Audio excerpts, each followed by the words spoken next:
नमस्कार। आज हम एक बहुत ही आम सी दिखने वाली लेकिन असल में गुणों से भरपूर जड़ी बूटी पर बात करने वाले हैं। नाम है सहदेवी घास। विज्ञान की भाषा में कहें तो वर्नोनिया सिनेरिया। जी। हमारे पास जो जानकारी है वो इसके पारंपरिक औषधीय इस्तेमाल पर आधारित है। मतलब भारत के जो ग्रामीण और आदिवासी इलाके हैं ना, वहाँ ये पीढ़ियों से इस्तेमाल होती आ रही है। बिल्कुल बिल्कुल। तो चलिए आज इसी जानकारी की तह तक चलते हैं। देखते हैं कि भाई साधारण सी घास में आखिर ऐसा क्या खास छिपा है। हाँ, ये जानना बड़ा दिलचस्प है कि कैसे प्रकृति ने अपने अंदर ही कई समाधान छुपा रखे हैं। सहदेवी, जिसे आयुर्वेद में शैलयक भी कहते हैं, वो इसी का एक बढ़िया उदाहरण है।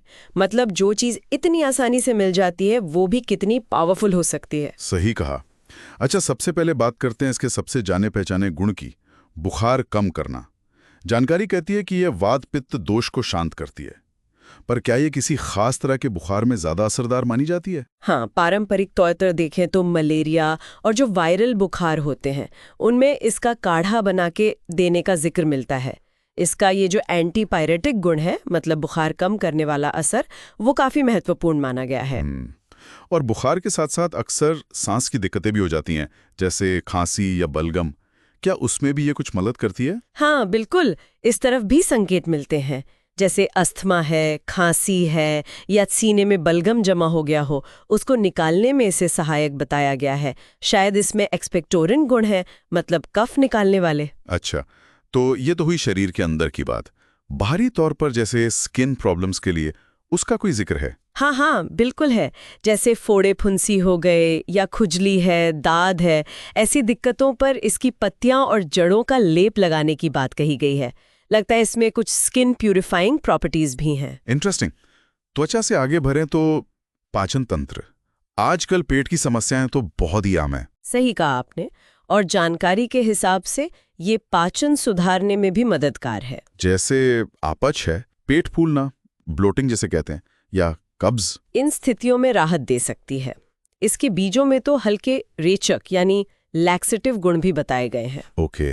और महिलाओं के स्वास्थ्य से जुड़े कुछ मुद्दे, जैसे पीरियड्स की अनियमितता या दर्द, उसमें भी कुछ रोल है इसका? हाँ, पारंपरिक मान्यता तो यही है कि ये ब्लड फ्लो को रेगुलेट करने में, नियमित करने में मदद कर सकती है, जिससे मासिक धर्म से जुड़ी कुछ परेशानियों में आराम मिल सकता है। ये तो हो गए इसके पारंपरिक उपयोग जो पीढ़ियों से चले आ रहे हैं। क्या आजकल की रिसर्च, मतलब मॉडर्न साइंस, इन बातों को कुछ सपोर्ट करता है, जैसे किसी गंभीर बीमारी के संदर्भ में? देखिए, ये काफी दिलचस्प एरिया है।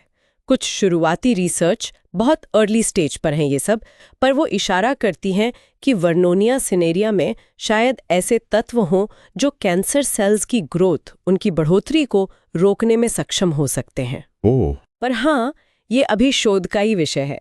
पुख्ता तौर पर कुछ कहना जल्दबाजी होगी। साथ ही इसे बॉडी से टॉक्सिन्स निकालने, मतलब एक तरह के नेचुरल डिटॉक्स में भी सहायक माना गया है।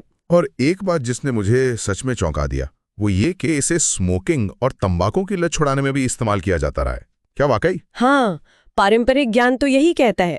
माना जाता है कि ये निकोटीन लेने की जो इच्छा होती है, जो तलब उठती है, उसे कम करने में मदद कर सकती है। कमाल है ना?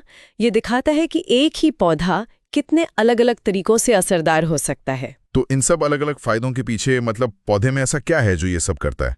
कोई खास केमिकल्स? बिल्कुल, इसके लिए पौधे में मौजूद कुछ खास केमिकल कंपाउंड जिम्मेदार हो सकते हैं, जैसे कि फ्लेवोनॉइड्स हैं, टर्पेनॉइड्स, टैनिन्स, सैपोनिन्स और एल्कलॉइड्स। यही वो एक्टिव तत्व हैं जो इसे इसके औषधीय गुण देते हैं। अच्छा, और इसे इस्तेमाल करने के तरीके वो भी पारंपरिक ही होंगे ज्यादातर? जिसे शहद या पानी के साथ ले सकते हैं। और बाहरी इस्तेमाल के लिए लेप? हाँ, बाहरी इस्तेमाल के लिए लेप, वही फोड़े फुंसी वगैरह पर। ये सब सुनने में तो बहुत फायदेमंद लग रहा है, लेकिन क्या कोई सावधानी भी रखनी